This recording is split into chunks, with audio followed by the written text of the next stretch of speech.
Hermanos, que el Señor les bendiga. Amén. Bienvenidos todos nuevamente a la casa del Señor. Vamos a seguir estudiando el tema que estamos tratando. ¿Se acuerdan de lo que estamos viendo? ¿Sí? El tema central es tres perspectivas, ¿verdad? Ya vimos la perspectiva divina, vimos la perspectiva de los líderes y estamos estudiando el tema nuestra perspectiva. Y para recordar, decíamos que nuestra perspectiva es lo que nosotros pensamos, es lo que nosotros creemos, lo que nosotros tal vez tenemos en nuestra mente de lo que somos, ¿verdad? Así que vamos a seguir estudiando. En la clase pasada hablábamos de en dónde estaba basada la perspectiva de dos personas importantes, como la de David y la de Pablo, ¿se acuerdan? Y en base a eso vamos a seguir hoy en la perspectiva nuestra. La clase de hoy, hermanos, trata de qué tan alineada está nuestra perspectiva. Y quiero abordar este tema para poder llegar a la razón conciencial de lo que determina si estamos bien o estamos mal. Amén. Si es que tenemos una perspectiva alineada a lo que Dios establece o una perspectiva desalineada y torcida.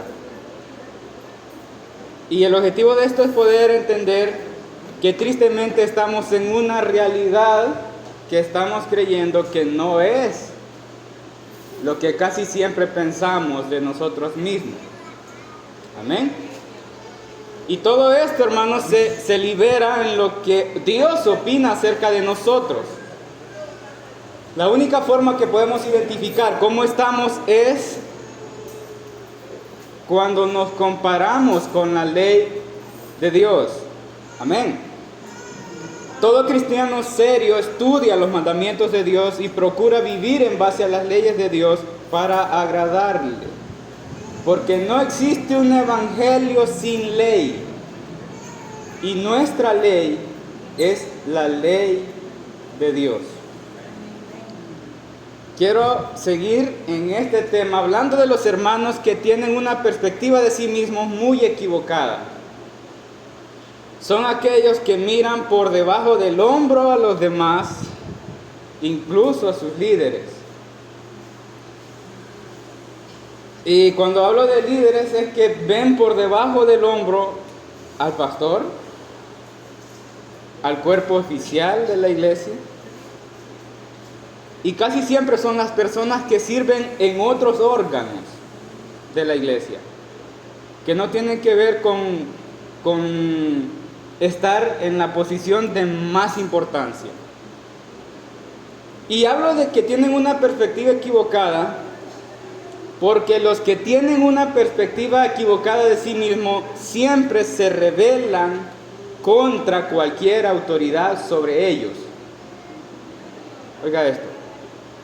El que tiene una perspectiva equivocada siempre se rebela en contra de una autoridad que está sobre de ellos. Se rebela e incita a otros a seguirse. Hermanos, la primera criatura con una perspectiva equivocada de sí mismo quiso hacerse un trono. Este no se sentía por encima de los demás ángeles, no se sentía superiores que los demás ángeles, sino que se atrevió a rebelarse contra Dios. Amén. Tener una perspectiva equivocada siempre nos cede permiso erróneo a pecados. Siempre. Una persona que se autopercibe mejor que otro, superior que otro, más cristiano que otro, más santo, más puro ante los ojos de Dios. Porque el problema es que creemos que Dios nos mira así, aunque la realidad es que no. Estas personas son las que se encargan de mover la crítica en las iglesias.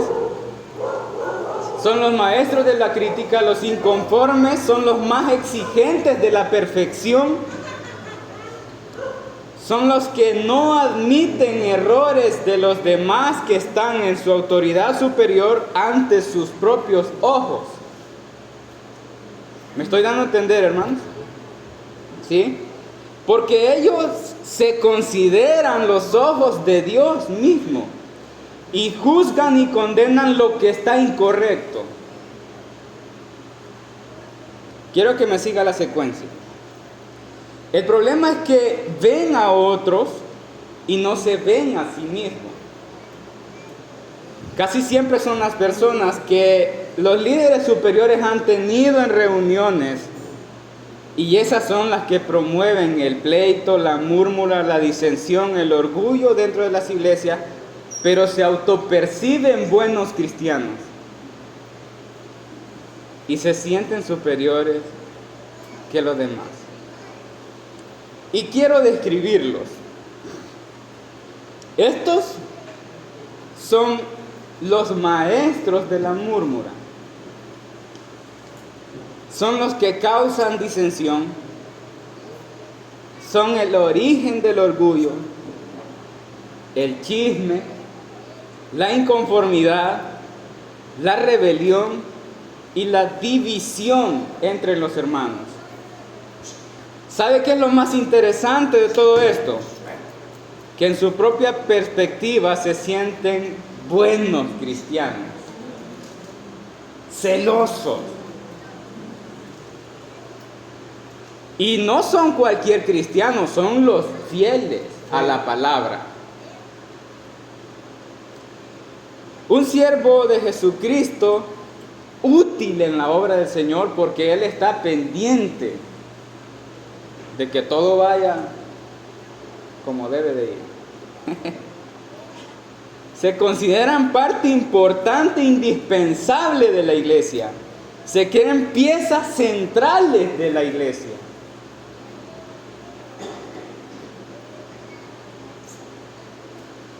Todo el mundo está equivocado, menos ellos. Interesante, ¿verdad? Qué terrible es estar equivocado y hacerlo por orgullo, una perspectiva equivocada, una verdad. O sea, yo soy el que tiene la verdad, pero todos están equivocados. El primer ejemplo que yo puse en la clase pasada de una autopercepción errónea fue de aquellos que no se sienten conforme con lo que Dios, como Dios los hizo, y se autoperciben animales, se autoperciben mujeres y son hombres y se autoperciben mujeres. Y lo que quiero que entienda de esto, hermanos, es que a los que estamos en la verdad, esto nos parece tan ridículo. Ver personas que se autoperciban cosas que realmente no son, pero ellos creen que lo son, defienden y discuten con cualquiera lo que creen que son, y es duro, es difícil caer en esa situación. Lo que nos hace comprender, hermanos, nuestra condición errada, lo que realmente somos delante de Dios, es humildad, es la humildad.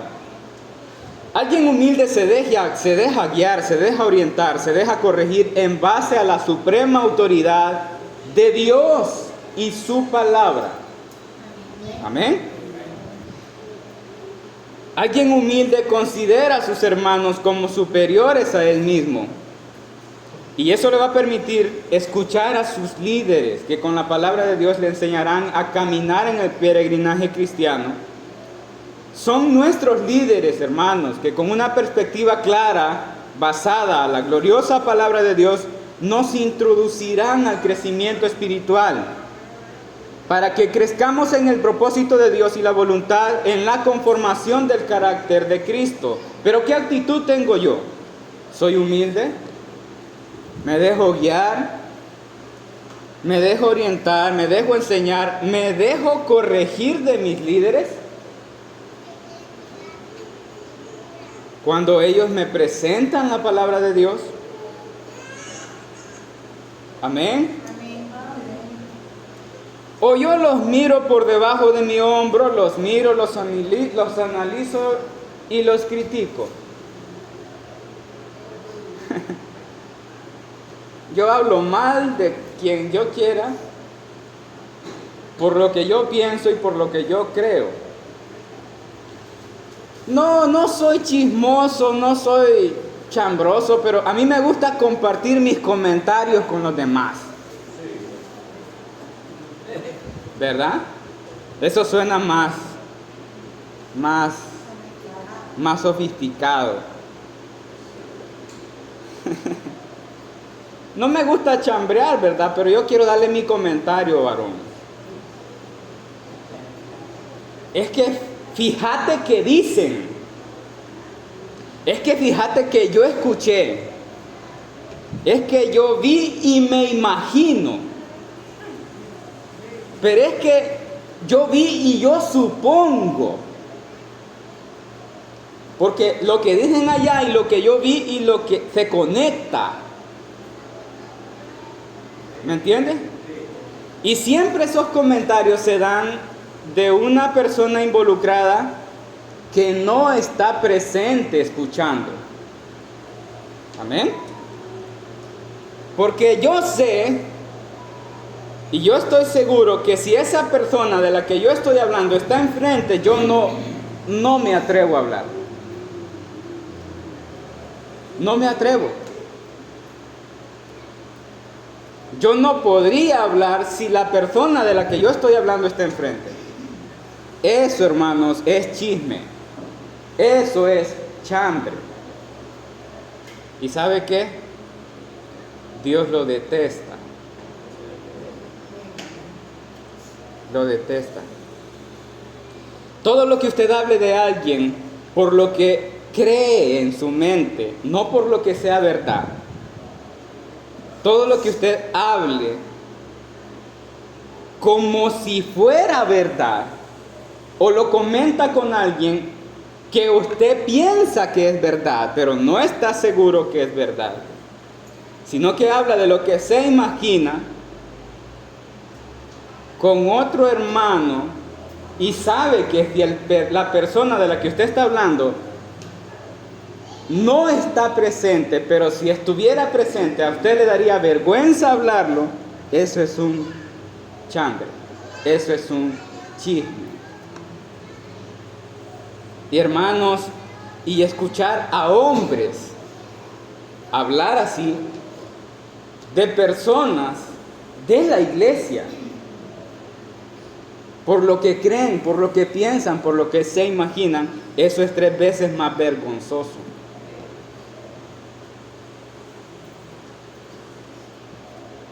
Y aunque usted y yo gritemos que somos creyentes, aunque usted y yo levantemos las manos aquí en un culto y nos autopercibamos buenos cristianos, eso no nos hace diferente que una vieja chambrosa y chismosa inconversa de mercado. No nos hace diferente.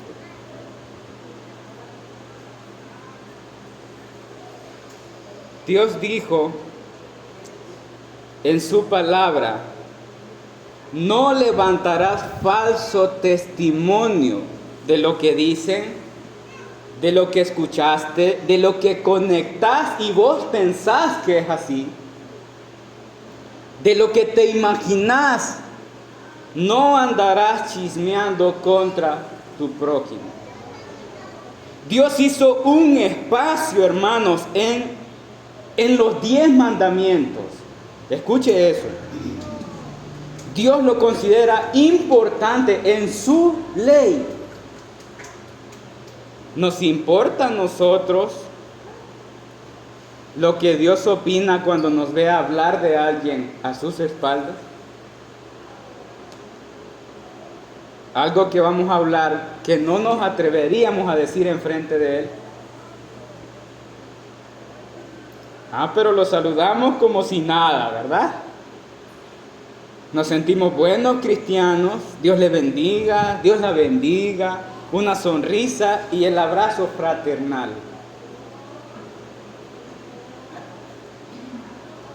Tenemos una perspectiva nuestra de que somos buenos cristianos. Perspectiva sumamente equivocada de nosotros mismos y cómo Dios nos ve. Porque eso es lo importante, cómo Dios nos ve. Así como este panorama que le acabo de presentar, nosotros tenemos muchos más pecados, hermanos. Que si usted y yo nos pusiéramos a leer la ley de Dios y nos midiéramos, hermanos, realmente nos midiéramos, créanme que nos diéramos asco de nosotros mismos. Así, con toda la palabra. Una persona que estrella su realidad, su perspectiva equivocada con la ley de Dios y su santidad, va a sentir asco y repulsión de sí mismo. ¿Cómo yo puedo ser alguien tan hipócrita y me siento tan cristiano? ¿Verdad? Y cuando usted lea la palabra del Señor y se examine en su ley, sentirá cómo se comienza a desboronar esa imagen de lo que yo creo que soy y lo que realmente soy. Amén. Yo insistía en las clases pasadas, necesitamos líderes que conozcan a Dios, que conozcan su palabra, que estudien la ley, que se sumerjan en ella. La iglesia necesita líderes de ese nivel, hermanos, para que nos enseñen a medirnos en la palabra de Dios como ellos se miden. Si tus líderes desde una perspectiva limitada, basada en la palabra de Dios, te orientan, te alinean, te previenen de un juicio, te cuida de que no deslices, que no caigas, que sigas las leyes morales de Dios. Y si caes en un pecado serio y escandaloso, ellos te llaman, te tratan y quieren guiarte a la humildad y al sometimiento de la obediencia de la palabra de Dios y sus mandamientos. ¿Por qué un cristiano tendría que discutir o pelear o defenderse contra aquellos que procuran su crecimiento espiritual? ¿Por qué? Le respondo, hermano, por orgullo. Por orgullo. ¿Y sabe qué, hermanos? La característica con la que se identifican todos esos atravesados que hacen marcha por ahí por creer lo que no son, todos ellos hacen marchas por las calles para que les acepten sus desvíos y trastornos mentales. ¿Y sabe por qué? Por orgullo.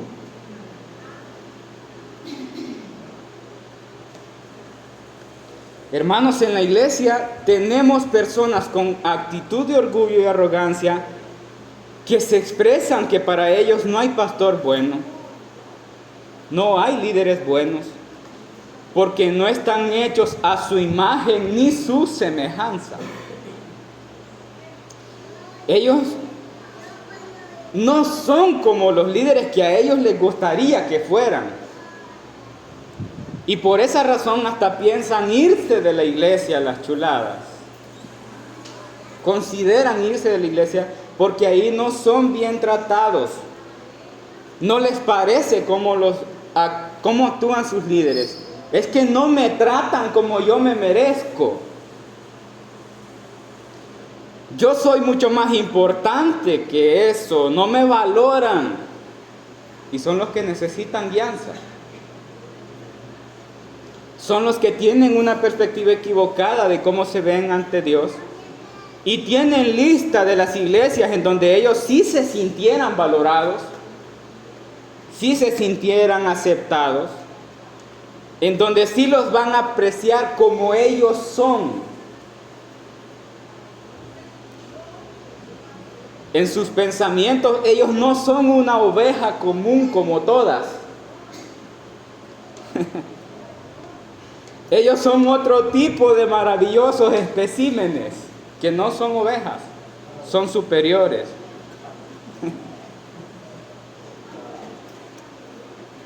Y quizás ahí donde están, la iglesia no los logra percibir como lo que ellos son. Ellos son más especiales, ellos necesitan un trato diferente. ¿No le parece que ese es muy parecido al trastorno de todos esos que andan en marchas por ahí? Con una perspectiva equivocada, con una autopercepción errónea, defendiendo su orgullo. ¿Logra encajar? Sí. Hermanos, cuando nosotros pecamos, no pecamos contra ninguna criatura, nosotros pecamos contra el Dios soberano que ha dictado sus leyes al hombre. Amén. Yo decía que cuando Dios le puso leyes a cada cosa creada, a cada ser vivo que Dios creó, le obedece hasta el día de hoy. Los sistemas planetarios, los cielos, la tierra, el mar, las plantas, los animales, todos le obedecen.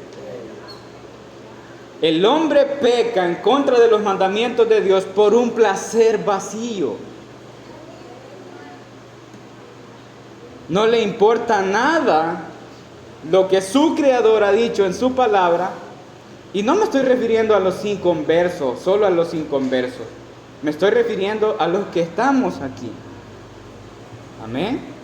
A los que nos creemos buenos y grandes cristianos. O sea, me está diciendo que si tú pecas contra tu Dios y los líderes te dan la luz de que estás mal, basado en la palabra y las leyes de Dios, tú pasas por encima de todos esos mandamientos, pecas con cualquier tipo de pecado solo porque se te dio la gana. Y se trata, y hay algo, hermano, si se trata de nuestros apetitos del cuerpo, cuando pecamos por placer. Por placer. Y si no es suficiente, hermano, conociendo los mandamientos, conscientemente validamos más la importancia de nuestro apetito y nuestros sentimientos que la ley de las palabras del único Dios santo y sublime. ¿Qué les parece? Y creemos que los líderes están exagerando.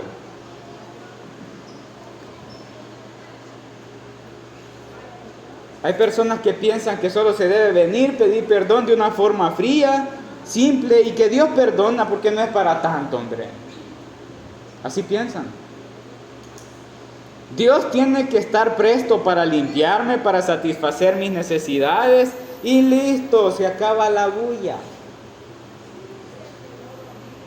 Y como ya pedí perdón y tengo el valor de confesar mi pecado públicamente, me siento tan limpio que comienzo a tirarle pedradas a los que se creen santos. ¿En serio cree que tenemos una perspectiva correcta?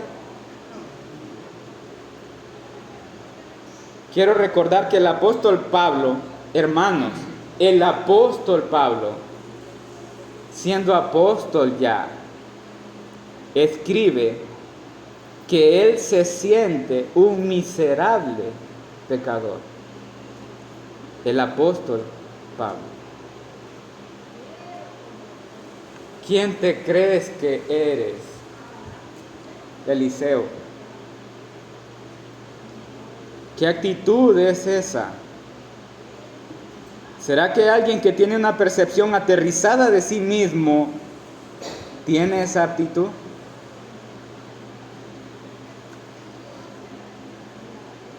¿En serio nos sentimos tan cristianos? Tenemos personas, hermanos, con graves problemas delante de Dios y se presentan ante los demás como los heridos, como los sufridos en la batalla, creyendo y cayendo en pecados escandalosos, algunos pretendiendo ser ministros ejemplares, íconos y tipos de cristianos a seguir, estando en pecado, hermano. Pecados serios. que causan vituperio y deshonra al Evangelio de Cristo, como los que estudiamos antes en las clases pasadas. Ministros en adulterio, ministros en fornicación, ocupando posiciones de honor en la dirección de la iglesia. Yo le estoy hablando de presidentes de misiones, le estoy hablando de pastores, le estoy hablando de maestros, de universidades bíblicas, de todo tipo de ministros. Estamos hablando de personas que conocen la palabra de Dios y aún así eligieron su propio placer por encima de lo que Dios ha establecido. Con conciencia de lo que están haciendo, no por debilidad, sino por su propio placer. Amén. Yo estoy hablando de algo que lo hacen queriendo, no porque los obligaron. Amén. Y todavía tienen la osadía de presentarse ante los demás como las víctimas, como los heridos, como los lastimados, como los que son los sufridos en la batalla de su matrimonio anterior, para justificar su pecado actual. Tengo una pregunta. ¿Dónde queda Dios y la autoridad de la palabra de su ley en estas personas? ¿Será que les importa lo que Dios opina? ¿Será lo que nos importa la ley de Dios?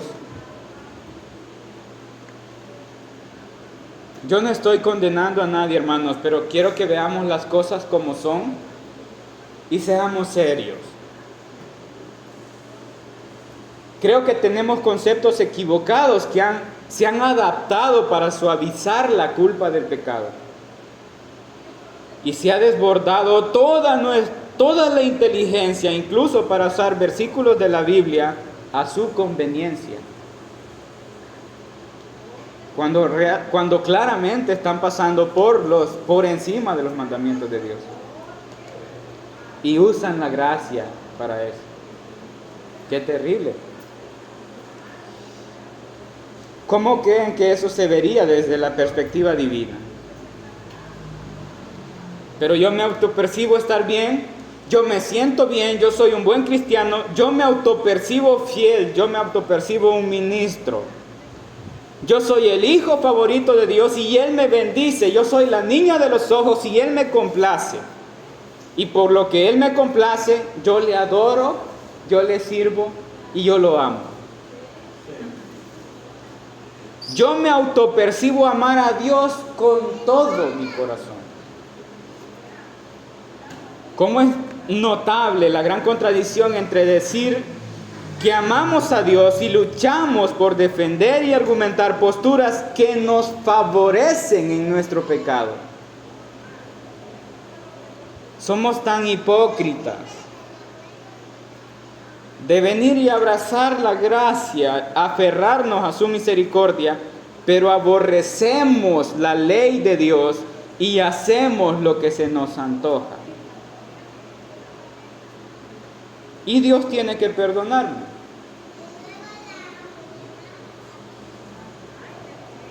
Tenemos una perspectiva tan elevada y una imagen de Dios tan distorsionada que solo adoramos a un Dios que existe en nuestra mente solo para nuestro beneficio. Qué perspectiva más equivocada, hermanos. Hermanos antinomianos, ¿se acuerdan de lo que yo hablé del antinomianismo, verdad? Hermanos antinomianos que aman la misericordia y la gracia, que pelean y luchan por defenderse, aunque sepan que están violando la ley de Dios. Porque si en tu mente te autopercibes un buen cristiano, alguien que ama a Dios, y de casualidad tú te acercas a Dios y vienes y adoras a Cristo, levantas tus manos, cierras tus ojos y públicamente le gritas: Señor, te amo, El Señor que yo conozco, el Dios soberano que se ha revelado a lo largo de la historia, el mismo Dios todopoderoso y fuerte, repetiría las mismas palabras. Eliseo, ¿de verdad me amas? Sí, Señor, yo te amo. Con seguridad Dios me va a decir, si me amáis, guardad mis mandamientos.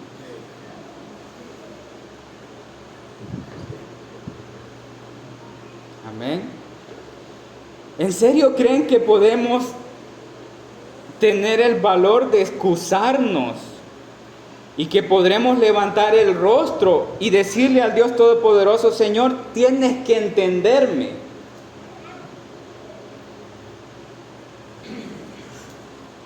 Yo fui la víctima y al final no me pude resistir a mi debilidad.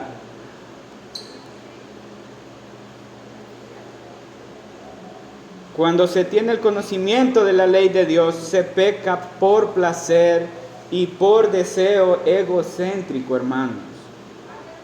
Y Dios lo ve tal como es. No podemos disfrazar el pecado con una excusa barata.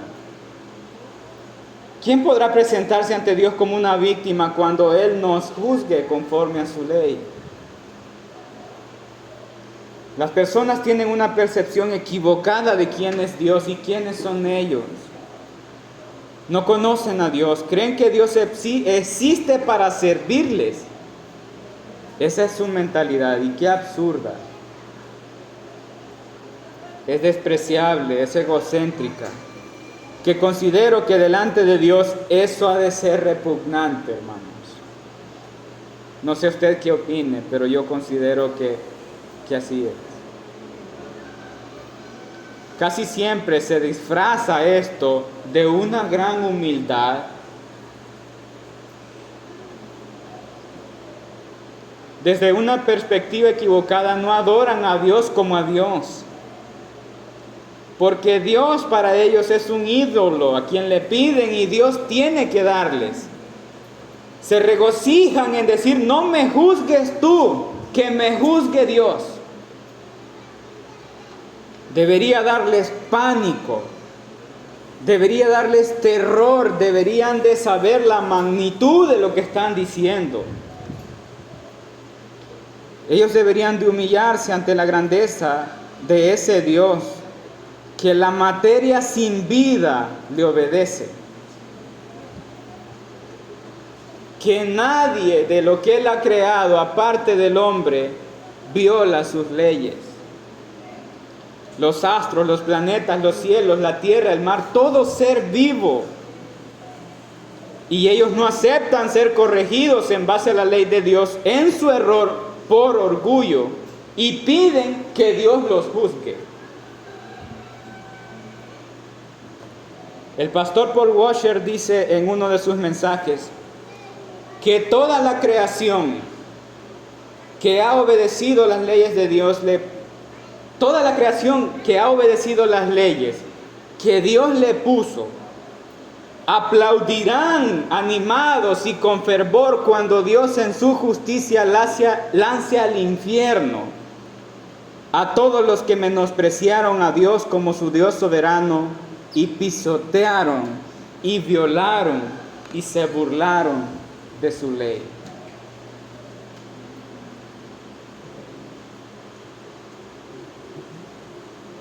Hermanos, escúchenme bien, ningún ser humano que sea salvo de la ira y la justicia de Dios tendrá motivo de jactancia delante de Él. Ningún ser humano. ¿Sabe por qué? Porque seremos salvos por pura gracia y misericordia.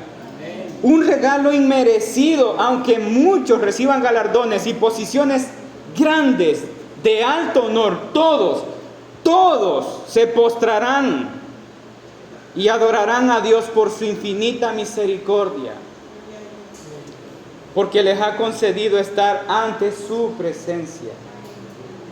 No podemos vernos como creemos que Dios nos ve, porque puede ser que te hayas creado un Dios imaginario a tu conveniencia. Y dai por hecho de que como Dios es grande en misericordia, aguanta todo lo que nos plazca. Y Él tiene que perdonarte. Porque Él es grande en misericordia y amor. Dios te ve tal quien eres, aunque finjas ser otra cosa. Tú debes verte ante su presencia como lo que realmente eres, un pecador que le causa náuseas a un Dios santo. Pero ¿por qué, hermano Liceo? ¿Por qué yo tengo que verme así? ¿Por qué no me debo de ver yo como algo tan especial? ¿Sabe por qué? Porque si usted se siente y se autoevalúa en base a la ley de Dios, sabrá que es un pecador, primero. Segundo, si usted no se aborrece a sí mismo en base a la ley de Dios, usted no va a entender la misericordia de Dios. La única manera que usted aprecie la misericordia, la gracia y el favor de Dios es que se dé cuenta quién realmente es. Si Él te mira con ojos de misericordia y amor, si Él ve la sangre de su precioso Hijo sobre ti, y su ira y su justicia son apartadas, es solo por Cristo. Si tú vienes en verdadero arrepentimiento y sientes el perdón, no que te lo imaginas, sino que realmente sientes su perdón en tu corazón y tu ser, cae de rodillas en profundo agradecimiento, adóralo, exáltalo, proclama su grandeza, llora ante su presencia por su grandeza inigualable y su amor. Que tus actitudes evidencien realmente que le temes y tiemblas ante su majestad. Él es Dios, hermano.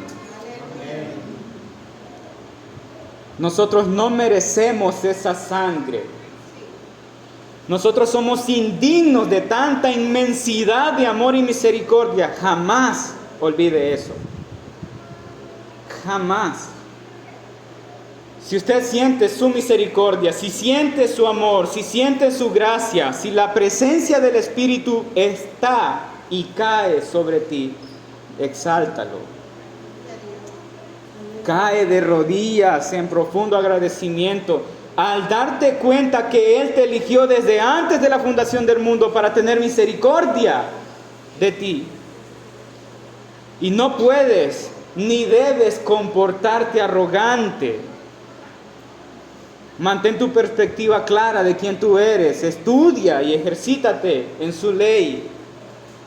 Trata de agradarle en obediencia a sus leyes. Si te mides en ella, te darás cuenta que estás comenzando y te falta mucho. Te falta mucho. Recuerden que este es el inicio de la vida cristiana.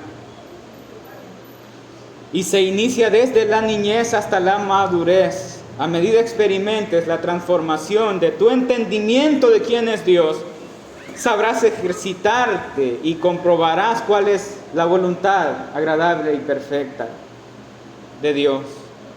Y así serás conformado a la imagen de Cristo. No importa qué tanto estudio teológico tenga, eso no borra la realidad de nosotros. Y cuando te acerques a Dios debes ser humilde, como el publicano que con reverencia de lejos no quería alzar sus ojos y postrado en su oración decía: sé propicio de mí, pecador. Hermanos, quiero que entendamos que la realidad de nuestro pecado es más radical y extrema de lo que muchos creen. Es mucho más radical y extrema de lo que muchos creen y muchos piensan. Pero no lo saben, no lo entienden y no prestan atención a la ley moral de Dios, ni conocen quién es Dios. Simplemente se han quedado que son felices porque son salvos, pero lo demás no importa. Solo saben que son dueños de todas las promesas y son reyes y sacerdotes, lo demás no importa.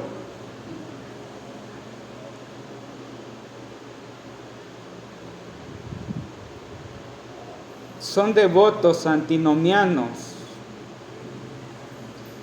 Hermanos, nuestro pecado es tan real, que si durante el día hubo algo mucho más importante que Dios, eso es pecado.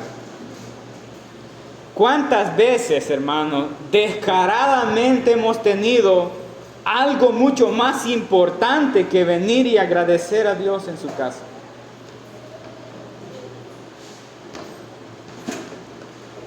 Y nos parece algo tan simple. No, pero es que Dios entiende.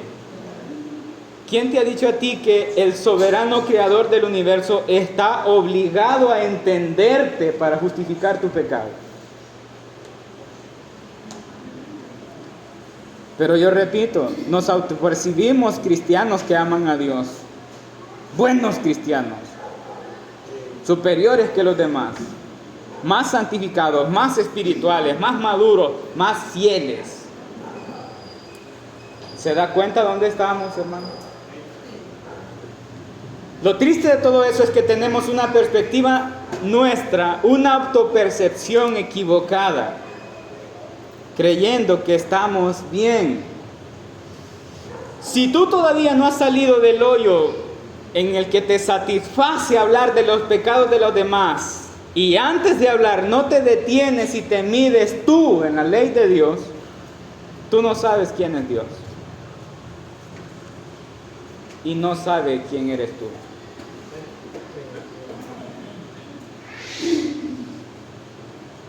Porque algo de lo que debemos estar seguros es, hermanos, que nosotros no podemos hacer nada por el pecado del otro. No podemos transformarlo. Entonces, ¿a dónde vamos? Hermano, crezcamos nosotros. Midámonos nosotros. Si usted quiere hacer algo por su hermano, ore por él. Amén. Que Dios obre, que Dios transforme su vida como lo está haciendo con usted.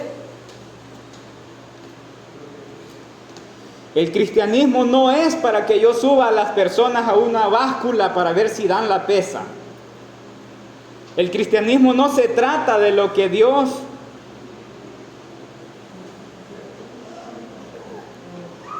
hace en otra persona y yo lo peso. El cristianismo se trata de lo que Dios está haciendo en mí y cómo yo me veo en su báscula. No use el cristianismo para medir a otros. Tú estás en el cristianismo para ser conformado y transformado a la semejanza de Cristo. Preséntate tú ante Dios y dígale: examíname, Señor, súbeme a la báscula para ver qué peso tengo.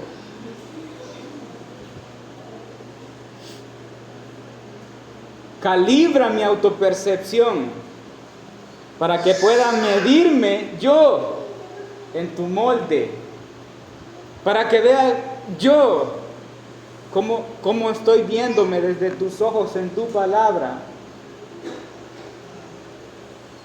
Yo, Señor.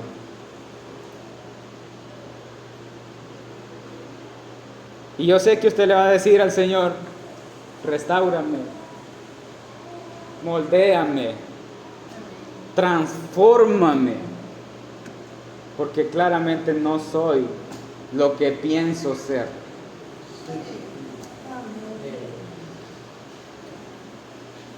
Para terminar, hermanos, el hermano Samuel Viatoro nos enseñaba en un mensaje, el último mensaje que él predicó, que cuando el rey manda llamar a alguien, ese alguien no puede ser tan arrogante y soberbio de tomar sin importancia esa invitación o ese llamado.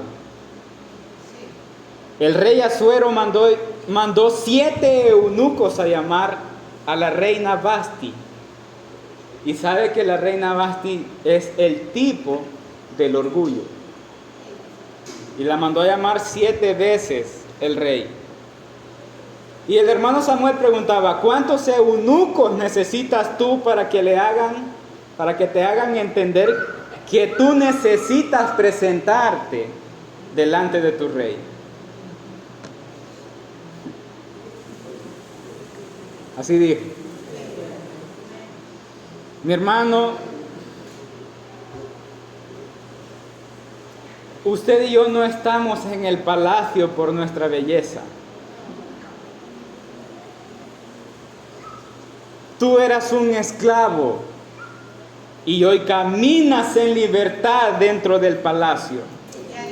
Y tu libertad fue comprada con la sangre del que hoy es tu rey. No dejes que te afecten los humos de grandeza por estar en el palacio. Acabamos de estudiar que no podemos deshacernos de nuestra pecaminosidad tan fácilmente. Tú debes saber que necesitas presentarte ante tu rey de rodillas, consciente de que mereces la muerte. Debes entender tu condición y aunque estés en el palacio, coronado como Esther, entiende que es un atrevimiento entrar a los aposentos de tu rey como que si fuera tu patio. Si entras a los aposentos de tu rey, entra con humildad.